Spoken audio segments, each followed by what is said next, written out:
থেকে বেরিয়েছি না, খুব অসুবিধা হচ্ছে যে পরপর ট্রেন দাঁড়িয়ে আছে। বিধাননগর স্টেশনে দেখো পরপর সব ট্রেন দাঁড়িয়ে আছে, জানি না কেন দাঁড়িয়ে আছে।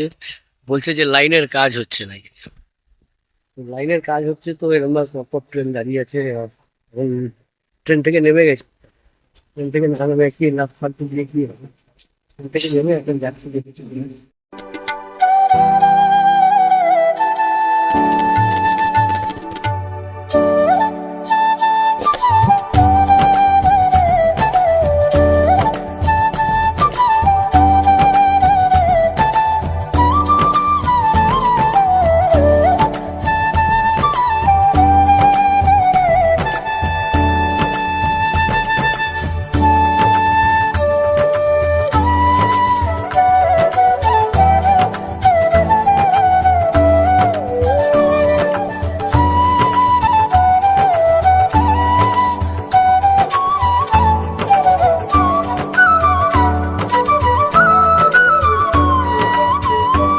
বিধাননগর এলে একটা কথা মনে পড়ে যায়, সে আমার মামা বাড়ির কথা।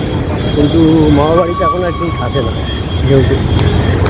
কিন্তু আমার মামা বাড়িতে আমার বেশিরভাগ আমার মাসি আর আমার প্রচলনটা বেশি ছিল। তো যাই হোক, সেটার কথা পরে। কিন্তু এখন আর সেই জায়গা নেই, যেটা হচ্ছে কাকুরগাছি। কাকুরগাছিতে আমাদের মামা বাড়ি ছিল। তো মা চলে যাওয়ার পরে আর সেখানে আর যাওয়া হয়নি।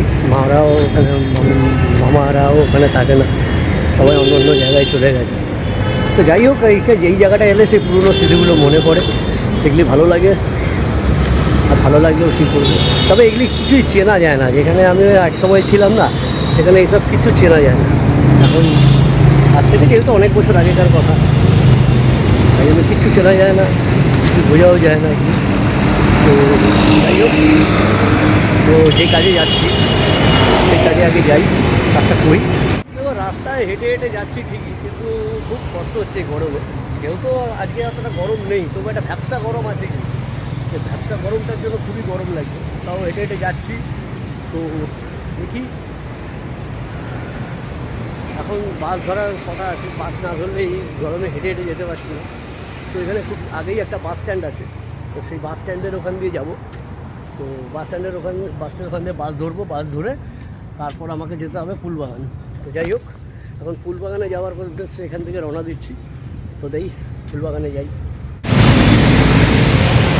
তো বাসের জন্য দাঁড়িয়ে আছে, দেখি বাস আসবে, তারপর বাস ধরবো। বাস ধরে তারপর যাবো। দেখি, তো ওপারে দাঁড়িয়ে আছে, এপারে আসবে, তারপর বাস ধরা যাবে। তো গরমের মধ্যে আর না পেরে বাসে উঠে গেলাম। তো বাসে উঠে আমি ভয়েস ওভার দিতে কথা বলছিলাম, কিন্তু কথা বলার সময় এত আওয়াজ হচ্ছিল, তো সেই জন্য আমি আর কথা বললাম না। এটাকে মিউট করে ভয়েস ওভার দিলাম, কেননা ভয়েস ওভার না দিলে ওই কিচকিচ কিচকিচ আওয়াজ হচ্ছিলো। তো যাই হোক, প্রায় ফুলবাগান এসেই গেছে। তো ফুলবাগান এসে গেছে, ফুলবাগানে নেমে তারপর কোথায় যাচ্ছি সব।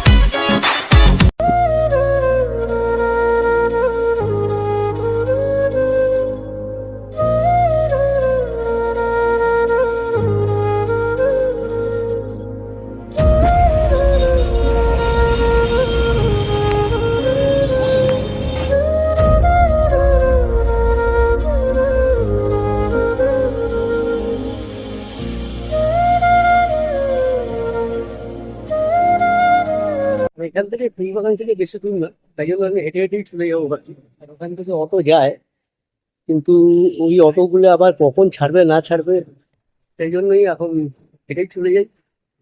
12 টাকা বাজবে, আর একটু হাঁটলে ভালো, শরীর ভালো থাকে। তো চলো এখন। তো ভেবেছিলাম 12 টাকা বাঁচাবো, তো 12 টাকা বাঁচাতে গিয়ে আমার 24 টাকার শরীর খারাপ হয়ে গেল। তো যাই হোক, বেলেঘাটা লেকে এসে একটুখানি বিশ্রাম নিলাম। যেহেতু আমাদের যে কাজে এসেছিলাম, সেই কাজের লোকটা উনি একটু দেরি করছেন, কোনো জায়গায় ফেসে গেছেন। আমার মনে হয় ওই ট্রেনের গণ্ডগোলের জন্যই উনি ফেসে গেছেন। তো যাই হোক, এখানে একটু বিশ্রাম নিয়ে নিলাম। আমার যা গরম পড়েছে, বাপ রে বাপ, এই গরমে আর ভালো লাগছে না। আর বোতলেও জল আনিনি, জল খাবো কোথায়, তাই কি জানি না। আমি ফুলবাগানে এসেছিলাম, ফুলবাগানে এসে কলেজ স্টেডিয়াম বলে, তো ওখানে একটা কাজ ছিল, সার্টিফিকেট শুনলাম। কাজটাকে করার পরে এখন আরেকটা কাজ বাকি আছে, সেই কাজটা করবো। করার পরে একটু লেকের লেক যে আছে, ফুলবাগান লেক, বেলেঘাটা লেক যাকে বলে, তো ওখানে একবার যাবো। তো যাওয়ার আগে আগে একটু হোটেলে খাবো। তো হোটেলে খাওয়ার পরে একটু খিদে পেয়েছে, হোটেলে খেতে হবে। তো হোটেলে খেয়ে নিই। চলো আগে খেয়ে নিই।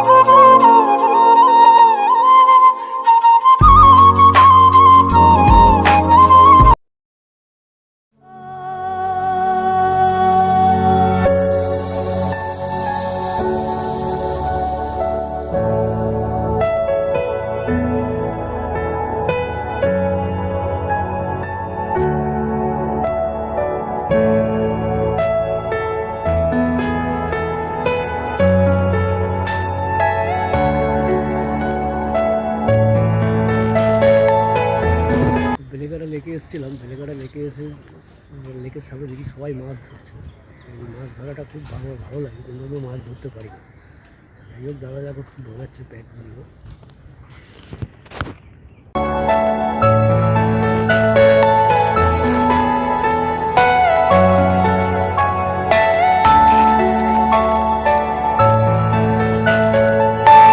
Are you all my personal dream? মাছ ধরতে বসে, আমিও দেখতে বসে গেলাম মাছ ধরা।